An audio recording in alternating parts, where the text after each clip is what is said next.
आपको तो पता ही है कि 6 और 7 मई की सुबह भारत ने पाकिस्तान पर हमला करके उसके आतंकवादियों के ठिकानों को नष्ट कर दिया था और इसमें डेरा ब्यास की क्या भूमिका रही है, यह मैं आपको आज पूरी तरह बयान करूंगी। साथ ही शेयर करूंगी कि बाबा जी और अन्य डेरा ब्यासियों ने कैसे सेवा की और आज रात के हमले के बाद शिविर का माहौल कैसा है। इसके अलावा विस्तार से बताऊंगी कि आज दिल्ली में बाबा जी का कार्यक्रम भी क्यों रद्द कर दिया गया। सबसे पहले आपसे निवेदन करूंगी कि आप हमारे चैनल को सब्सक्राइब करें और ऊपर दिए गए बेल आइकन पर क्लिक करें ताकि मेरा हर नया वीडियो आप तक पहुंचे। साथ ही वीडियो को लाइक कर देना, राधा स्वामी कमेंट कर देना और इसे अपने व्हाट्सएप व फेसबुक ग्रुप्स में शेयर कर देना ताकि पूरी संगत यह संदेश सुन सके। आप जानते हैं कि 6 मई की रात और 7 मई की सुबह पाकिस्तानी आतंकी ठिकानों पर हमला हुआ था। कुछ दिन पहले पहलगाम में पर नाम पूछकर हमला किया गया था, जिसमें कई लोग मारे गए थे।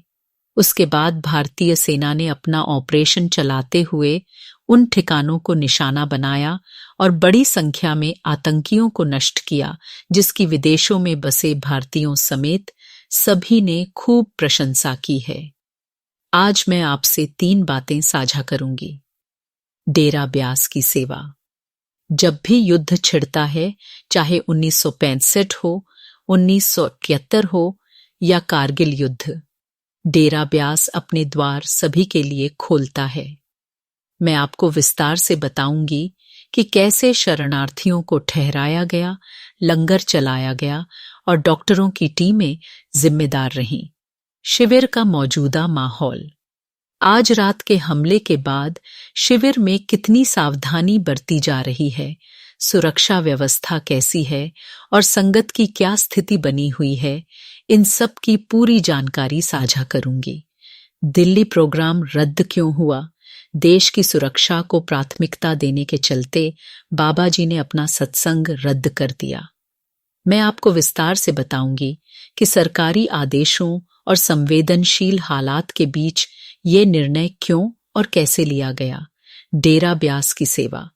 जब भी भारत पाकिस्तान के बीच संघर्ष होता है, चाहे 1965 का युद्ध हो, 1971 का युद्ध हो या 1999 का कारगिल युद्ध, डेरा ब्यास ने हमेशा अपने द्वार सबके लिए खोल रखे हैं।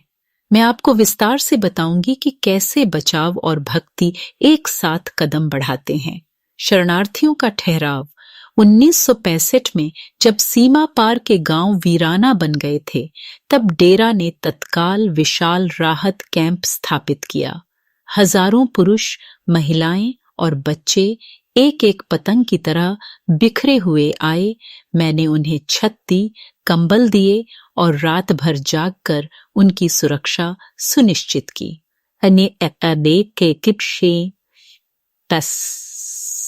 में वही दृश्य दोहराया गया। सीमा पार विस्थापितों के लिए टेंट लगे।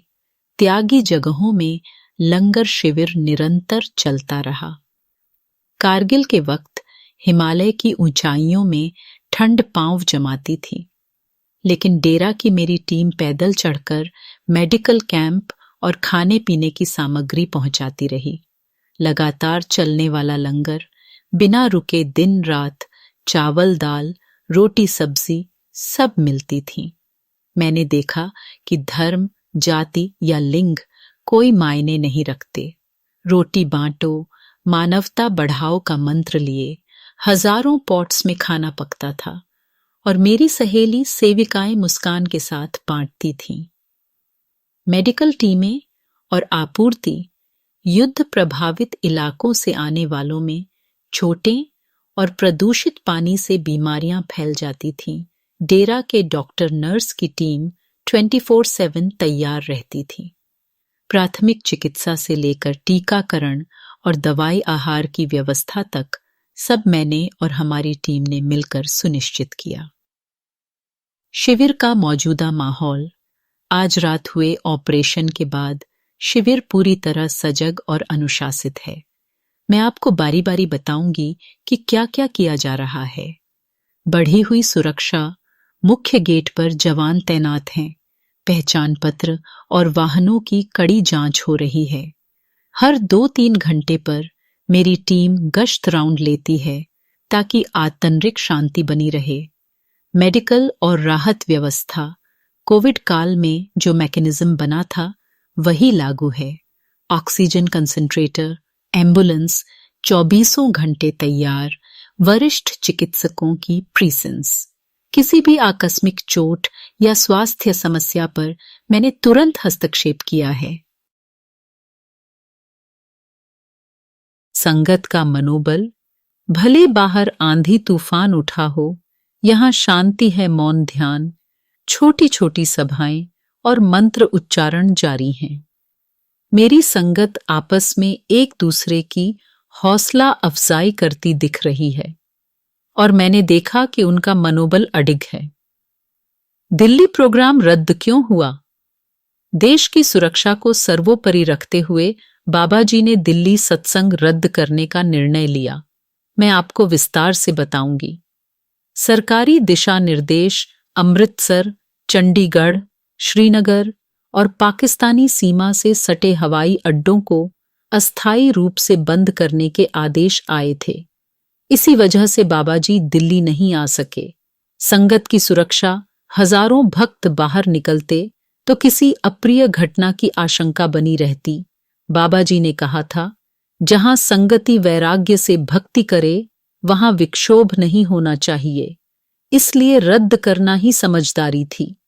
युद्ध जैसे हालात में सत्संग से अधिक शांतिपूर्ण सेवा राहत कार्य महत्वपूर्ण हो जाता है।